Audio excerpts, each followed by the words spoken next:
up your engine!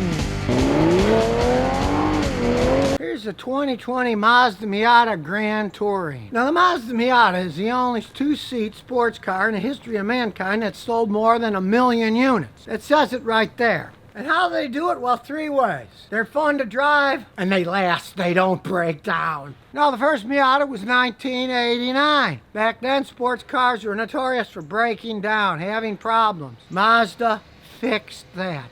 They made a reliable, cute, fun little car that didn't break. Before the Miata, lots of people loved British sports cars, Italian sports cars, but they had one big problem. They broke down all the time. They weren't reliable. Back when I started in the United States in 1989, these things were $13,800. What a deal for the money.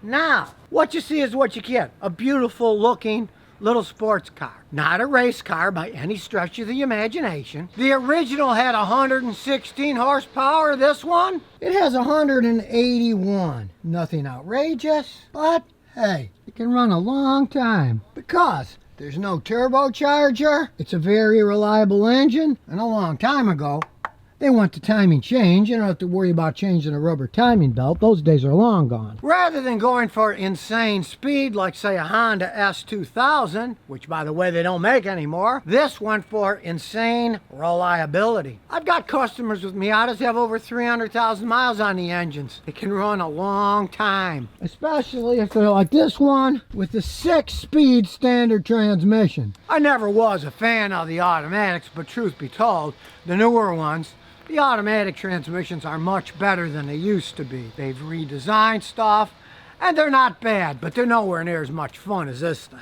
Because 181 horsepower is 181 horsepower. You made it with a standard transmission. You can have a lot of fun. Like I say, it's not a race car, but it's a lot of fun to drive with a standard transmission. This particular one's the convertible, a little bit slower, 0 to 60 in a little over 6 seconds. So it's no speed demon. That Corvette, it did it in 2.4 seconds. But it does have a top speed of 135 miles an hour, so it's no slouch. And the color, it's insane. This is called Soul Red Crystal Metallic. It is the best red I have ever seen in my life. You want a classic red sports car? Here it is, sitting in my driveway. And to top it all off, it's got a really nice sunroof. We'll start it up. And we'll push the magic sunroof button. What a sunroof! You get all kinds of sun. You don't have to do anything except push a button. And you got a nice stable top too. It isn't open. Mazda Miatas were always fun convertibles, but they were the rag top, the soft top. The windows would fog off. Tops, the ultraviolet rays of the sun ruin them. They look bad, they rip, and you got to put an expensive new one in. Plus, if you've never driven one, they are noisy as can be. There's no insulation in them. So when you're driving on a highway, you hear the 18-wheelers going around you. This has a nice metal top. So it's quiet when you're going down the road when it's up. And when you put it down, you don't have to mess with it, worry about stuff ripping and tearing and fading in the sun because it's made out of metal. Then we check the inside. It's a nice little sports car, well appointed, black, chrome, nice leather, and man, does that red paint pop. But it's a modern sports car. It's got everything you want, it's got charging ports, and it's a true sports car. What's in the middle? The tachometer. Speedometer's over here. Tachometer's here. Good gas mileage. I've been driving like a lunatic. It still gets 32.8 miles per gallon. And a well thought out selector for the computer. Very easy to use. Well, if you're right-handed. I happen to be left-handed, but well, that's life. Right behind me, a cute little glove box. It's in the back instead of the front. It's got a lock too if you leave the top down. And it's a Japanese car. Made in Japan. Freezing cold AC. And yes, it has electronic controls, traction, and all kinds of safety devices. But if you know how to drive and you drive like a maniac, you can turn that off. And you can turn off that assistance too. So, you want to drive hard and you know how to drive, you can do that. It isn't one of these force you to drive wimpy cars. You can drive it whatever way you want. You have the choice. Just flick the button. So let's see how it drives. Now just sitting there idling, you can see. It's a quiet car. Now let's see what it can do from a standing start in first gear. Not too shabby. And that's why you want to turn the traction control off. So you might have thought, oh, 181 horsepower, you can't have any fun.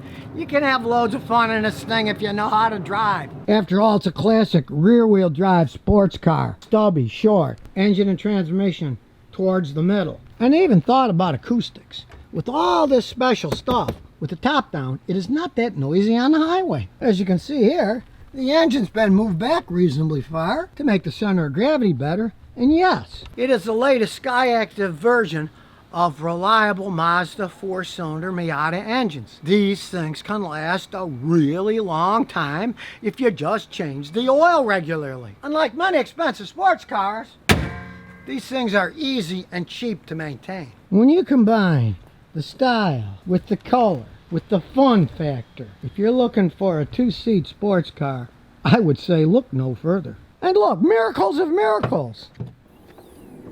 It even has a trunk. Now way back here, the top goes inside, but it still has a trunk you can put some stuff in. And it's got a subtle, aggressive front too on it. Check it out. And those beautiful chrome style wheels showing off the red paint.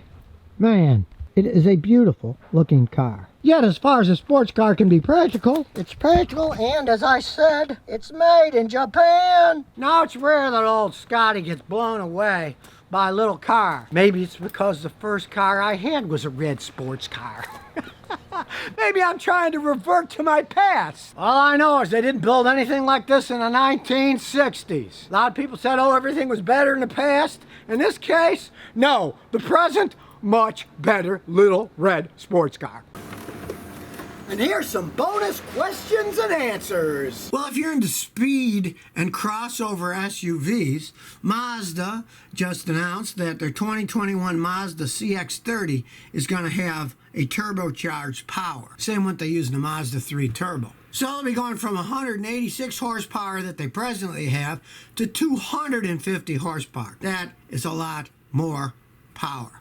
The other day, I made a video on a crossover Mazda. It was a decent vehicle, but on the negative side, it was relatively slow in acceleration. They're only going to have them in their all-wheel drive versions, and they're only going to have them in automatic transmissions. So they're going for the American market here. They know the average American no longer drives a standard transmission, and a lot of them want all-wheel drive, so they're only putting the turbo in their all-wheel drive automatic transmission one. And the interesting thing is, if you run it on premium gas, it's got 250 horsepower. But if you're cheap and you don't want to use that all the time, you can put regular gasoline in it. That just knocks it down from 250 horsepower to 227 horsepower. Still quite a bit to zip that little vehicle around it. That's the advantage of modern technology. You can have a vehicle that'll run on either gas. They'll run perfectly fine. The computer can compensate for all that. It will just have a little bit less horsepower. So you're going on a trip or something and families in it, you can take the long mileage with the cheaper gas, and then if you want to zip around faster, you can put in the high-test gas and it'll have a little bit more power. A lot of the modern cars work that way today because they have the technology. Why not use it? You know? And really, why buy really expensive gas when you don't have to? But if you do want to go faster, hey, rather than spend another 40 grand for a different vehicle that's faster, spend, 80 cents a gallon more for your gasoline.